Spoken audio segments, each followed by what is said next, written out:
बच्चों पिछले क्लास में हमने सीखा था क्या कि मान के चलिए 1/2 था और 1/3 था। इसके बीच में आपने परिमेय संख्या निकालने सीखा था कि ये कैसे फाइंड करेंगे और निकाल लिया था हमने, ठीक है। तो अब समझेंगे, एक मान के चलिए एक और सवाल देते हैं आपको।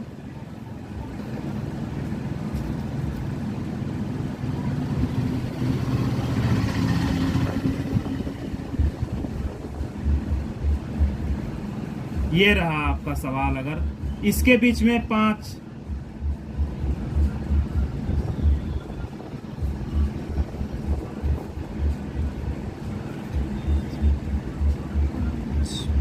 परिमेय संख्या निकालने बोला जाए तो कैसे आप ज्ञात करोगे। तो इसमें ज्यादा आपको दिमाग लगाने की जरूरत नहीं है, ये बिल्कुल भी इजी है। और इसमें क्या है ना कि इसमें आपको जो ट्रिक हम बताए थे, ट्रिक का आवश्यकता भी नहीं पड़ेगा आपको, ठीक है। क्यों? क्योंकि बेस आपका यहाँ सेम है। तो पहला चीज आपका बेस सेम है, -4/5 और इधर 2/5। इस यहाँ बेस सेम है, तो बच्चों आपको बेस सेम है तो आपको मल्टीप्लाई करने का और बेस सेम करने का लफड़ा नहीं है। उस चीज को आपको स्किप कर दीजिए और आगे आइए। आपने नंबर लाइन पढ़ा होगा, ठीक है। पिछले क्लास में भी जो हम समझाए थे वो जो आपका 20/60 और 30/60 के बीच में जो 20/60 और 30/60 के बीच में जो नंबर निकाला था हमने, वो नंबर लाइन के बीच से ही निकाला गया था। तो इसमें भी हम वही सिखाएंगे, ठीक है बच्चों। तो चलिए आते हैं, नंबर लाइन आप ड्रॉ कीजिए, ठीक है। 0 लेफ्ट आपका निगेटिव, राइट आपका पॉजिटिव, ठीक है। तो 0/5 ले लेते हैं, ठीक है।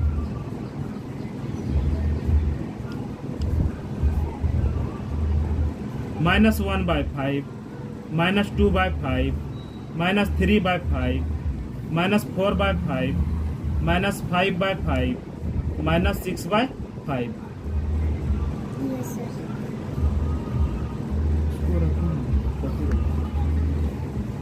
सर अगर इस जगह -4 के जगह -10, 12 अगर कुछ भी होता तो हाँ, तो आप आगे बढ़ सकते हैं, इसको कंटिन्यू रख सकते हैं, कोई दिक्कत नहीं है। और इस साइड में क्या करना है आपको, सेम। जैसे इस साइड नेगेटिव आया, इस साइड पॉजिटिव।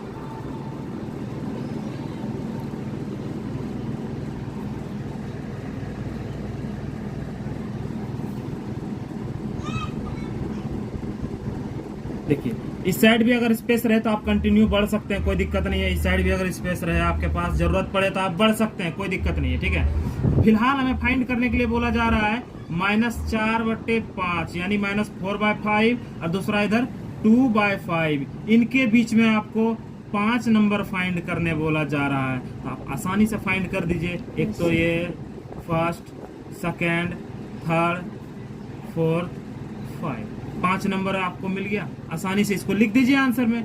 -3/5, -2/5, -1/5, 0/5, 1/5। देखिए 0/5 को आप 0 भी लिख सकते हैं, क्योंकि 0 को किसी से भी डिवाइड करने पे 0 ही वैल्यू आएगा। तो आप यहाँ पे 0 ही डाल सकते हैं, कोई दिक्कत नहीं है, वो भी आपका आंसर सही रहेगा।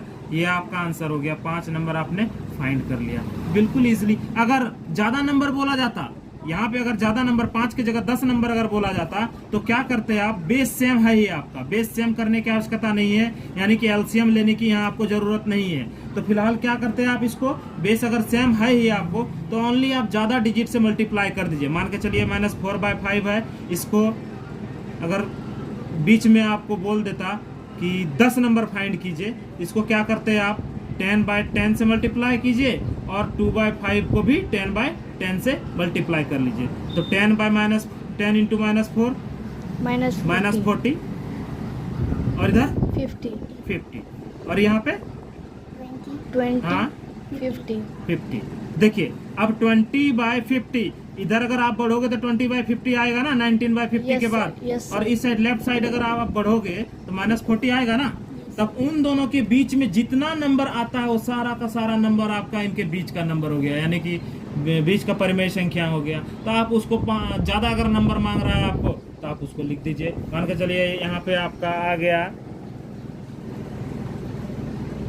-39/50 -30/50। लेफ्ट साइड से चल रहे हैं -10/50। बीच का भी नंबर डाल दीजिए, कोई दिक्कत नहीं है। यहाँ पे -1/50। उसके बाद आ जाइए इधर आप 1/50, क्योंकि एक ये नेगेटिव में है, ये पॉजिटिव में है। इधर 10/50। इस तरीके से और भी ज्यादा नंबर आप कंटिन्यू लिख सकते हैं। 10 नंबर अगर आपको मांगा जाए तो बीच का नंबर आप आराम से और ज्यादा करके लिख सकते हैं। ठीक है, तो बच्चों ये समझ में आ गया? Yes sir. ओके सर, हो गया बच्चों। उसके बाद देखिए, आप अगर इनमें कोई भी डाउट लगे आपको पूछने का, कोई और भी चीजें अगर ना क्लियर हुआ हो तो आप कमेंट में आप उसको लिखिए। हम उसको अच्छे से और एक्सप्लेन करने का कोशिश करेंगे, आपको और भी हेल्प करेंगे। ठीक है बच्चों, और अगर वीडियो अच्छा लगे तो आप डेफिनेटली इसको और लोगों तक पहुंचाइए और खुद भी लर्न कीजिए और अच्छे से शेयर कीजिए बात।